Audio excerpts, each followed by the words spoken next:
ዲጂታልን ከግብርና ከኢንዱስትሪ ከማይኒንግ ከቱሪዝም አስተካክሎ የማየት እይታ ከተጀመረበት ጊዜ አንስቶ ኋላም ስትራቴጂው ተነድፎ የተገበረበትን መንገድ ስንመለከት ምናልባት በግብርናውም በማይኒንጉም በኢንዱስትሪውም ጥሩ ውጤት እንደመጣ ቢታወቅም የ2025 የዲጂታል ስትራቴጂ 100% በሚባል ደረጃ የተሳካ ስትራቴጂ ነው።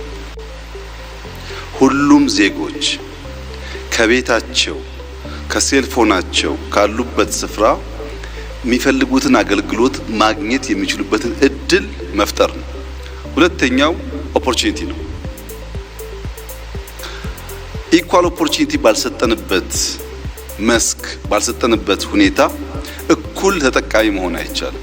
በጾታ ወይም በአካል ጉዳት ምክንያት ወይም በርቀት ምክንያት ዜጎች ሊያገኙ የሚገባውን እድል እኩል የሚያመቻች ስርዓት መፍጠር ያስፈልጋል። ይሄ ዲጂታል 2030 አንዱ እንዲያሳካ የሚፈልገው ነገር ኢኳል ኦፖርቹኒቲ ለዜጎች መስጠት ነው። ሶስተኛው እና ዋነኛው ነገር ትረስት ነው። በዜጎችና በተቋማት መካከል ትምምንን ካልፈጠረ ለምሳሌ ሞባይል ይዞ ሰው እቺ ሞባይል ብሬ እንዳሰርቅብኝ በሞባይል መኒ በቴሌብር አልጠቀምም የሚል ዜጋ ካለ ሞባይል ሰራቂ ሳትሆን አመቻች መሆኗን ማሳመን ያስፈልጋል። በተቋምና በዜጎች መካከል ትምምን ካልተፈጠረ የገንዘብ ትራንዛክሽን፣ መማር ማስተማር፣ ስለ ጤና ዳታ መስጠት፣ ደፍሮ ለስራ አፕላይ ማድረግ፣ ፐርሰናል መረጃን በክላውድ ላይ ማስቀመጥ የመሳሰሉ ጉዳዮች የሚታሰቡ አይደሉም። የፋይዳን ጉዳይ አበክረን መስራትና ቅድም እንደተባለው 100% ማዳረስ ያስፈልጋል።